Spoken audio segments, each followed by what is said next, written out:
Mukama mulungi era tumwebaza kubanga akyatukuumye n'okutuwa obulamu. Tumwebaza oyo atuwa omukka ogw'okussa.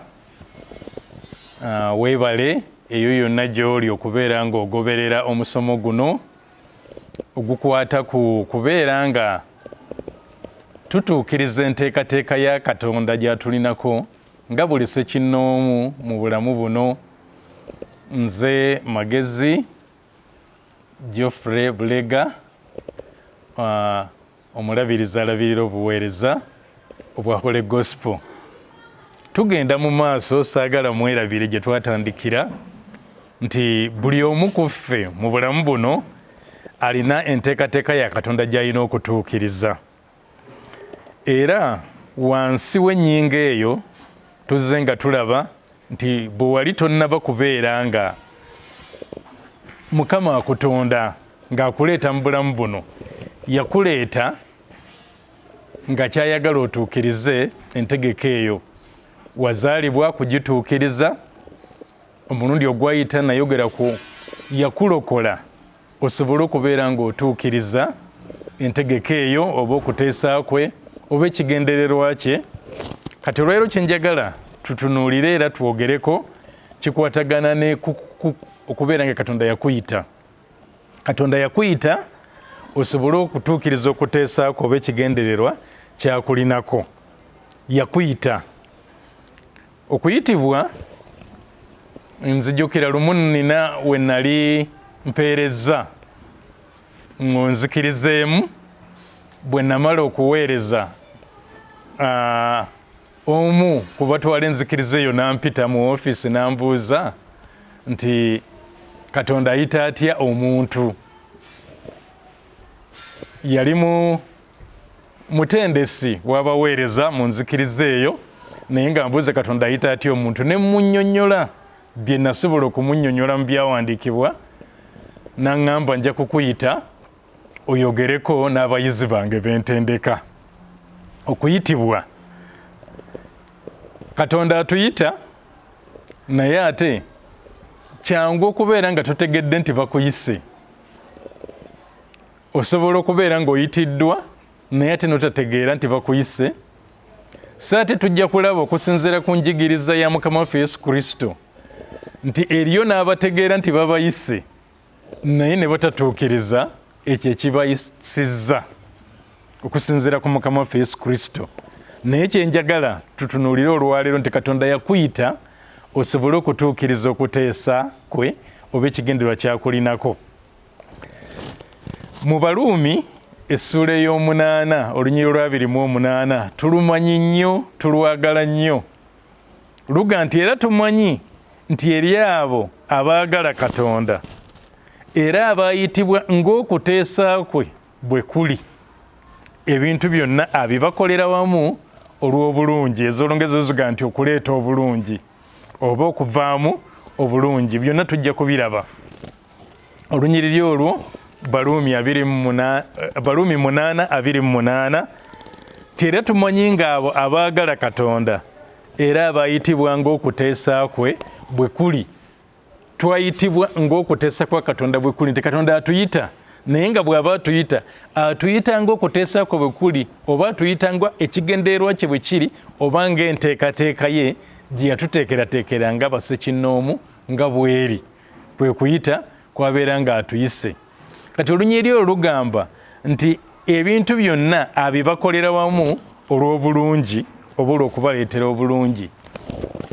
Nti ne bwe wabeerawo ebintu ebizze ebimu ziyinza okuba embeera ezitali zimu nga zaagala okulemesa ekigendererwa kya Katonda oba okuteesa kwa Katonda kwaninako kutuukirira.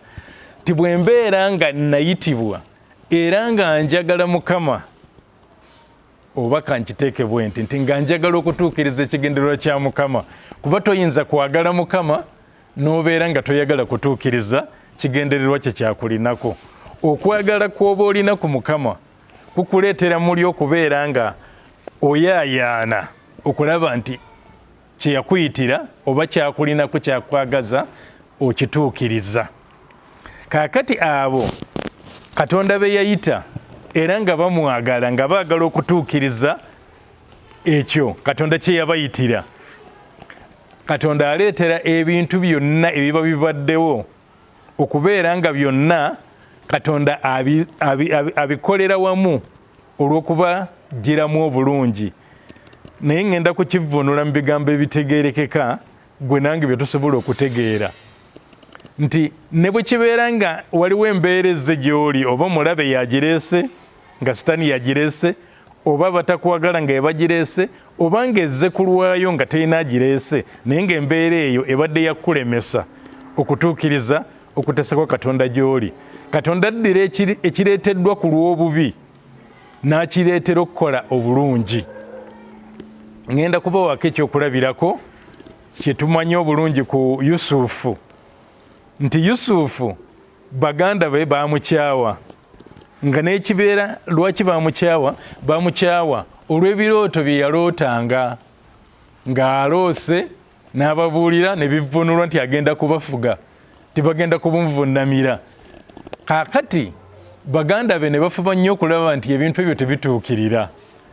Baasooka ne baagala bamutte naye omu ku bo n'abakubiriza nti atuleme kubeerako musaayi gwa muganda waffe ne bamaliriza nga bamutunze e Misiri nga n'ekigendererwa ekyali mu kumutunda e Misiri kyali kyakumuleetera kuzaawa. Aliva atya eyo gye bamutunze atajje amalirize ng'abafuga. Naye olunyiri luno lutulaga nti Katonda kasita abeera nga yakuyita okubeerako ekigendererwa ky'otuukiriza aleetera ebintu byonna ebiba bibaddewo embeera zonna eziba zibaddewo eziba zireeteddwa okubeera nga teziremesa ekyo kyayagala yadde zireeteddwa lwa bubi Mukama n'aziggyamu obulungi. Era tukimanye ekyaliwo nti ku nkomerero okutundibwa kwa Yusufu e Misiri kwaleetera ate Isirayiri yonna ng'eggwanga okuwona enjala mu kiseera eky'enjala. Era ye Yusufu n'agamba baganda be nti kino mwakikola nga mugendera kunkola bubi naye ate ye Mukama yakiggyamu obulungi si ku lwange nzekka naye ku lwa mwenna mwabakikola mwakikola naye ate Mukama n'akiggyamu obulungi. Kati olunyiri olwo kye lutugamba nti abo abaagala Katonda abaagala okutuukiriza ekyo Katonda kye yabayitira nga bayitibwa ng'okuteesaako bwe kuli aleetera ebintu byonna okubeera nga bigatta nga bisonga ku ekyo kye yayagala omuntu abeere ng'atuukiriza. Mukama yatuyita era ng'ayagala tubeereko kye tutuukiriza. Okuyita okwo kundeetera okubeera nga ntuukiriza kyayagala ntuukirize. Ngenda kubawa ekyokulabirako ekya Pawulo yennyini ng'ayogera ku nsonga ezo. Pawulo nga yeeyogerako. Pawulo tumumanyi yasooka okubeera ng'ayigganya ekkanisa ng'era bwe yeeyogerako n'agamba nayigganya ekkanisa. Yayigganya ekkanisa naye Mukama Katonda ng'amanyi omulimu gw'agenda omukozesa nga yateesa omulimu gw'agenda okubeera ng'amukozesa mu bwakabaka bwe. Kati mu Bagalatiya essuula esooka olunyiriri olw'15 n'olw'16 Pawulo ayogera ebigambo bwe biti nti naye Katonda bwe yasiima eyanjawula okuva mu lubuto lwa mmange n'ampita olw'ekisa kye. Katonda eyamwawula okuva mu lubuto lwa nnyina yamuyita olw'ekisa kye naye ng'amuyita abeeko kyatuukiriza. Pawulo kyatugamba mu lunyiriri olw'16 Bagalatiya 1:16 agamba nti okubikkulira omwana we mu nze. Ekigendererwa kya Katonda kyali nti Katonda yayagala abikkulire omwana we Yesu Kristo okuyita mu Pawulo. Pawulo abeere nga abikkula kiki Kristo kyali, kiki Kristo kye yajja okukola, kiki Kristo kyayagala okukola eri abantu abo abawulira Pawulo ng'ayogera. N'alyoka yongerayo naga nti ndyoke mubuulirenga mu baamawanga ng'amanyi okuyitibwa kwe nti nayitibwa kukola ki? Okubeera nga Katonda abikkulira omwana we okuyita mu nze. Eri baani? eri ab'amawanga. Kati okuyita okwo Pawulo n'akutegeera n'agamba Katonda yasiima era nanjawula okuva obuto n'ampita olw'ekisa kye. Si lwakubeera nga Pawulo yali akoze ebikolwa ebirungi ennyo Katonda kwe yasinziira, naye yamuyita olw'ekisa kye. Naye nabagambye ngera bwe tunalaba nga Mukama waffe atuyigiriza nti abantu bayitibwa era ne bategeera n'okuyitibwa kwabwe, naye si bonna abayitibwa nti batuukiriza. Si bonna nti abayitibwa nti batuukiriza. Kati Pawulo yagamba nti bwe yamala okutegeera nga Katonda yamuyita okuva mu lubuto n'amwawula olw'ekisa kye okubeera ng'abikkulira omwana we mu ye amubuulira eri ab'amawanga, Pawulo agamba amangu ago saateesa na mubiri wadde n'omusaayi. Amakulu teyabikubaganyaamu ye kennyini, teyakikubaganyaamuuko mu ye. Naye ate ekirala kyongerayo, teyabuuza bantu nti wamma owulira nga Mukama ampise. Teyabuuza bantu, kyayogerako n'agamba nti saateesa na mubiri yadde n'omusaayi. Teyabiteeka mu magezi ge, teyabikubaganyaamuuko. Yali ategedde Mukama kyamuyitidde era n'afuba okubeera nga akituukiriza. Era tukimanyi nti Mukama yakozesa Pawulo eri ab'amawanga, n'amukozesa okuwandiika kyenkana ekitundu ekinene ennyo ekya endagaano empya, ebbaluwa ze yasindikanga mu makanisa agatali gamu.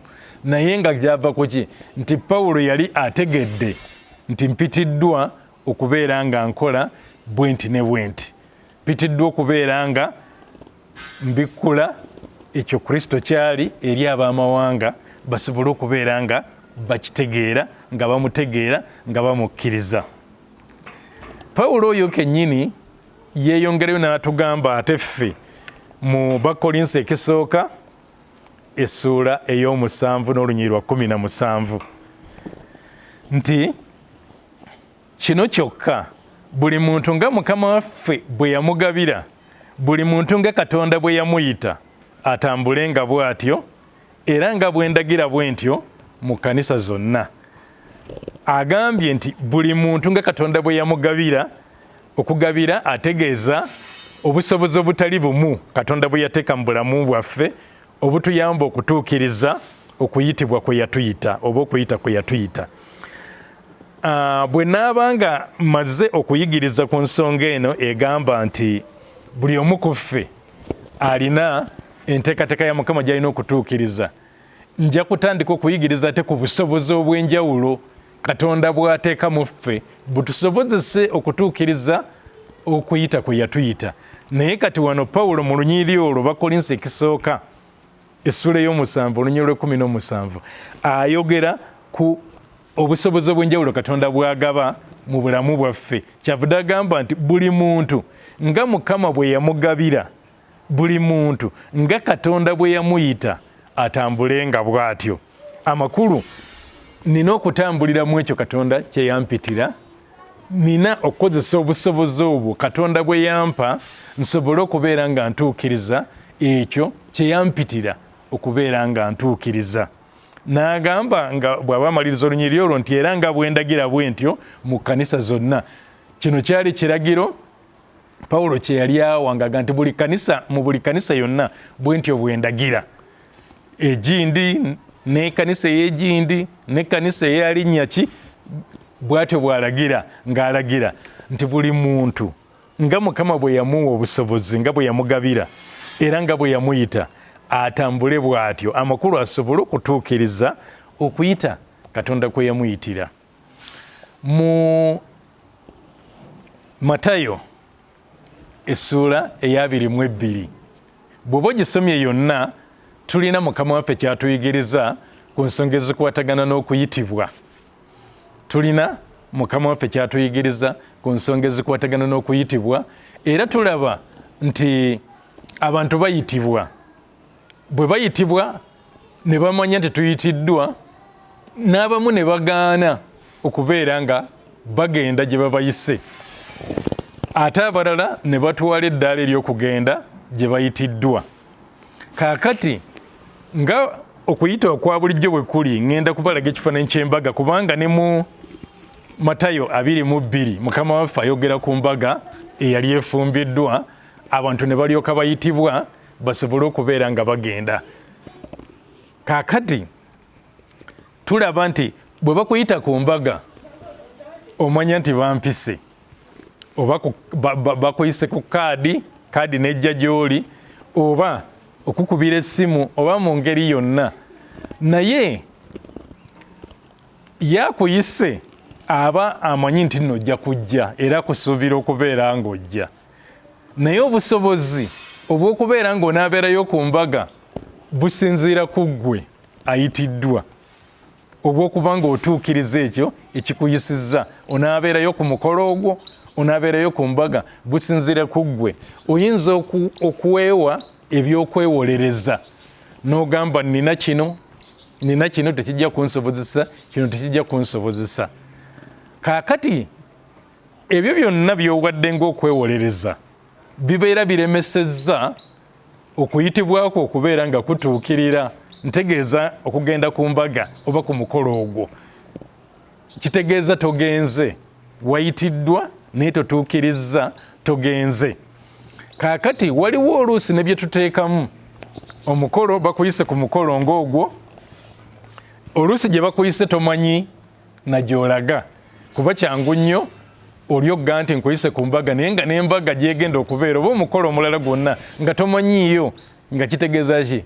Nze kennyini nvunaanyizibwa okuteekamu okufuba n'okweteekateeka, okwebuuza eyo gye baŋŋambye okugenda yeewa, n'enfaayo okumanya. Ku kaadi ezimu batuteerako ne babeera nga bakuteereddeko entambula, engeri gy'onatuukayo, endagiriro, engeri gy'onasobola okutuuka mu kifo ekyo.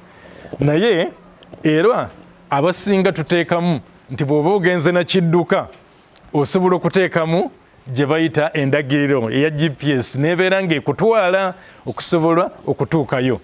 Bw'oba ogenze na kidduka ng'ogyeko ekyo ekyokumanya nti nja kufuba okubeera nga manya ekifo ekyo kiri luddawa nsobole okutuukayo. Ekidduka ate kyagala amafuta n'ebirala byonna nga kitegeeza okusobola okutuukiriza okuyita kuwayitiddwa oba okuyitibwa kuwayitiddwa kiina kye kikutwalira. Kati oli wa ddembe okukkiriza nti nga bwe nayitiddwa kantekemu ekitiibwa okuyitibwa kwe bampise, n'osobola okubeera nga osasula omuwendo ogwo ogugendera wamu n'okuyitibwa n'okutuukiriza okutuuka ku mukolo ogwo, okubeera ng'olabikayo n'obeerayo. Kulina ne byekukufiiriza nti wandibadde awalala mu kiseera ekyo oba wandibadde okolamu ebintu ebirala, naye ebirala byonna n'osalawo n'ogamba mbyesonyiye kansobole okutuukiriza kino. Kakati Mukama waffe Yesu Kristo mu Matayo 22 bw'amala okwogera ebyo byonna by'onaaba osomye n'olaba, ku lunyiriri olusembayo olw'14 agamba nti abayite bangi naye abalondemu batono.